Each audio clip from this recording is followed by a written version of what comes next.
Here are the stories making news at this hour. I'm Marissa Bailey. 50 years ago today, a worldwide movement was born right here in Chicago. Later today, an eternal flame for the Special Olympics will be lit after a ceremonial run and torch lighting. CBS 2's Mike Puccinelli has more from the museum campus, where today's festivities are being held. Afternoon today, right here on McFetridge Drive, as they light the eternal flame of hope. It's a way to honor the Special Olympics and, of course, the city where it all began some 50 years ago on this very day. Ladies and gentlemen, the flame of hope. But first, the torch has to get here, and that means that Special Olympians and select law enforcement officers are running with the torch turns at it, beginning at 31st Street Beach. They'd planned for the relay to be 4 miles long, but they shaved a mile off the course in the hopes of beating out possible rainstorms. Unfortunately, that's not to be the case right now. This year's 50th annual Special Olympics will feature more than 5 million Special Olympians from more than 170 countries. Now, when it started out at Soldier Field 50 years ago, there were just 1,000 athletes from 26 states and Canada. Ann Burke came up with the idea for the Special Olympics when she was working as a gym teacher for the Chicago Park District. She wanted to hold a citywide Olympic-style event for people with disabilities. She teamed up with Eunice Kennedy Shriver, who pushed for the event to go global. Now, Illinois Supreme Court Justice Burke says seeing the flame be lit outside Soldier Field today, well, it'll be extremely emotional for her.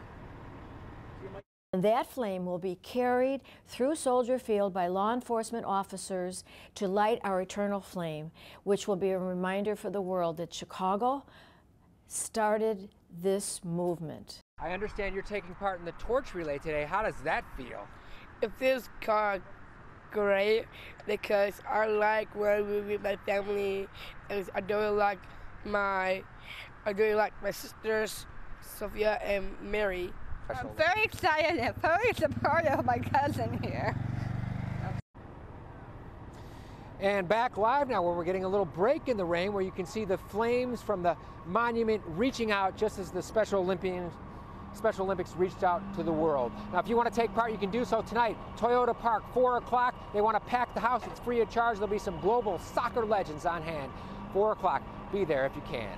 And meteorologist Megan Glaros has a look now at your weekend forecast. Hey there, everybody. I'm meteorologist Megan Glaros. We do have a risk for severe storms today, generally into the afternoon and evening time period. So we'll need you to keep an eye to the skies. Stay tuned to CBS Chicago and be what I like to call weather aware. We've got a 78-degree high out there today, but with this storm system coming through and showers rotating around that low pressure system, we definitely have the possibility of some strong to severe storms, especially heading farther east into Indiana and Ohio, and especially down to the south and east of us, where there's a moderate risk today. We've got 78 the high again, as I said, 76 tomorrow. We'll still have some passing showers tomorrow, 79 degrees with passing showers on Sunday, and then temperatures back to the 80s, but with lots of sunshine into next week.